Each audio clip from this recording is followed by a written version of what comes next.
unique phenomenon. But principally around nonviolence, and I think this is a connection to white folks, the questions that people have raised about white people and their role.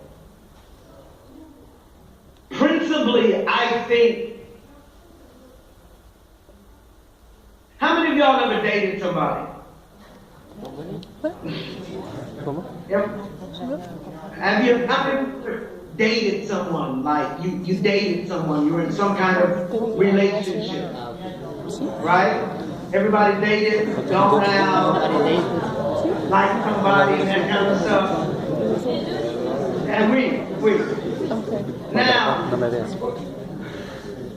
do you know what you did to get the person, right? How you begin the relationship often shapes how the relationship goes, right? Right? That's how it shapes the relationship. So kind of how you begin is kind of what shapes the relationship. I think that if you use violence to acquire political power, you have to continue that violence in various forms to keep it going. You understand? Yeah. And that I don't believe that is sustainable. Right? Sekou says the problem with the African Revolution is not the revolution we set up, it's not the revolution itself, but it's what we set up afterwards. Frantz Fanon, who is an advocate of revolutionary violence, would say it this way. He said that in our struggle to become free, we must become freer people. And so in our struggle to create a peaceful and just society, the way in which we go about getting it should reflect the society that we want. So we want a non-homophobic society. The movement can't be homophobic. If we want an anti-Islamophobic society, the movement can't be Islamophobic. If we want a society where people don't want to be subject to arbitrary violence, the movement cannot support arbitrary violence. And I could be wrong, but that's the risk I'm willing to take. Because I think something happens to us spiritually. How many of you ever helped? Well, don't raise your hand. So for those of us who grew up with guns and held them in our hands and have fired them, it does something to us. And I think that there is a spiritual, and I don't mean spirituality connected to a holy other, but I'm saying I'm making an ontological claim that something ontologically happens to us when we engage in violence.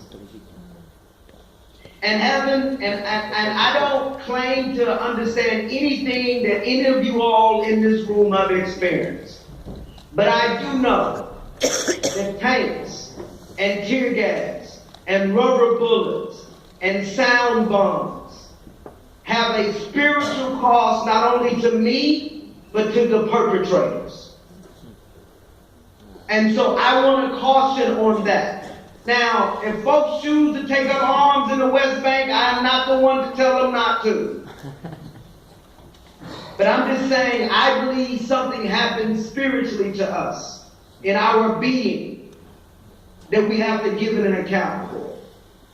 And so that's why I take the position that I take on nonviolent, militant, nonviolent civil disobedience and resistance, not only as a tactic, but as a spiritual discipline. And I could be wrong.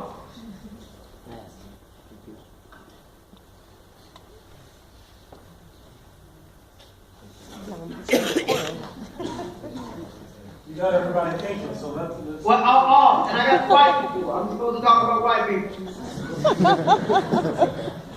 So, in your context, do y'all talk about white privilege?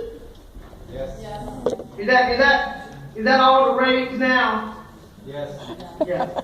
And white allies, y'all talk about white allies? Yes. Yeah, okay. Fuck that.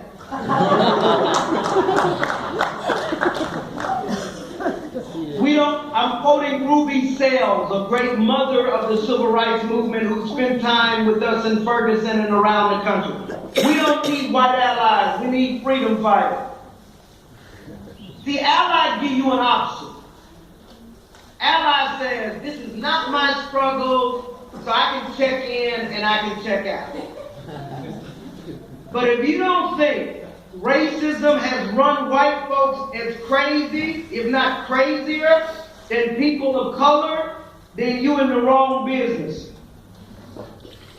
I mean, and so part of, for me, and this is me speaking in terms of the role of white folks in our struggle for particularly in peak context of color, show up and shut up.